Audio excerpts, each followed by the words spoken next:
తెలుగు రాష్ట్రాల్లో ప్రజా సమస్యలపై హెచ్ఎంటీవీ పోరాడుతుందని ఎమ్మెల్యే మాధవరం కృష్ణారావు అభినందించారు. కుకట్పల్లిలో హెచ్ఎంటీవీ 2026 క్యాలెండర్ను ఆయన ఆవిష్కరించారు. హెచ్ఎంటీవీ యాజమాన్యానికి, ప్రేక్షకులకు, ప్రజలకు న్యూ ఇయర్, సంక్రాంతి శుభాకాంక్షలు తెలిపారు.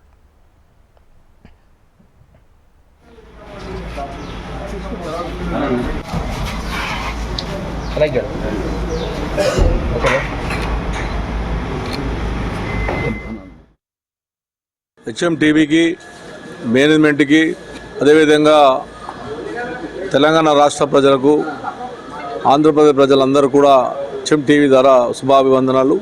ఒక మంచి ఛానల్, మేనేజ్మెంట్ కూడా రెండు రాష్ట్రంలో కూడా బ్రహ్మాండమైనటువంటి ప్రజలకు ఉన్నటువంటి సమస్యలన్నీ కూడా, ఎక్కడైతే ఇబ్బందులు ఉన్నాయో, ఎక్కడ కష్టాలు ఉన్నాయో అవన్నీ కూడా ప్రజల అధికారుల దృష్టి తీసుకొచ్చి, రాజకీయ దృష్టి తీసుకొచ్చిన దాంట్లో మొదటి స్థానంలో హెచ్ఎంటీవీ ఉంది.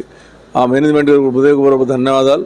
ఒక మంచి కార్యక్రమాలు చేసినప్పుడు ఆ మంచి కార్యక్రమాలు చేసి ప్రజలకు వివరించేదంటే హెచ్ఎంటీవీ ముందంజలో ఉందని చెప్పి కూడా నేను తెలియజేస్తా ఉన్నాను. ఆ మేనేజ్మెంట్కు, తెలంగాణ రాష్ట్ర ప్రజలకు, ఆంధ్రప్రదేశ్ రాష్ట్రాలకు, దేశ ప్రజలందరూ కూడా హెచ్ఎంటీవీ తరఫున హృదయపూర్వక ధన్యవాదాలు తెలియజేస్తా ఉన్నాను.